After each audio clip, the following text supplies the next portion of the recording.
I would go beyond, Clay, that what she says is moronic, as you rightly stated. I mean, a right-wing extremist Elise Stefanik? I mean, is she serious?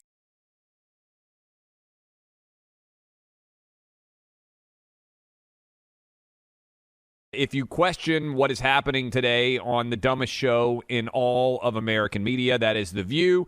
One of the many dumb panelists on that show is Ana Navarro. This is what she had to say about the shooting in Buffalo and who was to blame. If you are an advertiser advertising on that station, you are part of the problem. If you sit on the board and are trying to be a civilized person, Paul Ryan, my friend, I'm talking to you, you are part of the problem. Yep. If you're a Republican donor tweeting about how bad you feel about this, but you're donating to people like Elise Stefanik, you are part of the problem. Yeah. If you are a staffer working for them, you are part of the problem. If you are working for them, you are part of the problem. So I'll tell you what great replacement theory should be. We should replace all these people peddling hate and making financial and political gain from spreading racism. We should replace them with people who hold up American values.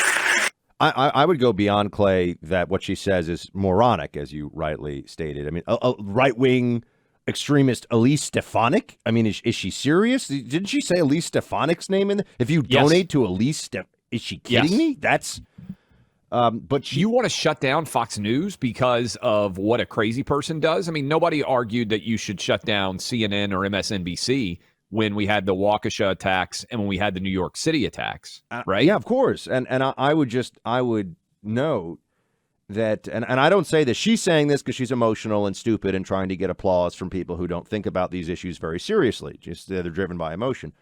I would say very seriously that someone like Ana Navarro, who has a platform at The View, makes the situation of violence of all kinds more difficult to deal with.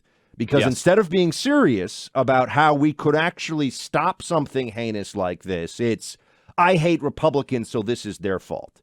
I mean, she's actually making the situation worse. It's not just that I disagree with her. I would argue, and I would win this argument against anybody who is a serious person, that doing this right after a tragedy like the situation, whether it's talking about Buffalo, the 20 shot in Milwaukee, the situation in Laguna Beach area, you name a horrific shooting, they make it worse, Clay. Oh, I don't think there's any doubt. And the media makes it worse because most in the media don't call balls and strikes fairly. What do we do on this show? Came out, said, hey, the Waukesha attack was a race-based attack. That person should be condemned. This is inexcusable. Let's find out why he was even out on bail in the first place. This is a failure of public policy. What do we say about New York City? Racist shooter. We said, let's catch this guy. Need to get him off the streets. Thankfully, they did in New York City, and thankfully, somehow, he was unable to actually kill very many people, even though he opened fire. I think he fired 30 rounds in a subway car with almost everyone in close proximity to him. Same thing we said about Buffalo. You can love or hate us. You can love or hate this show. But what we do is we apply the rules, the same patterns, whether you're white, black, Asian, or Hispanic. And we're not trying to divide everyone and argue that somehow this is the person to blame or this is the group to blame. Actually, the people to blame are people who aren't letting police do their jobs. That's what the data overwhelmingly reflects.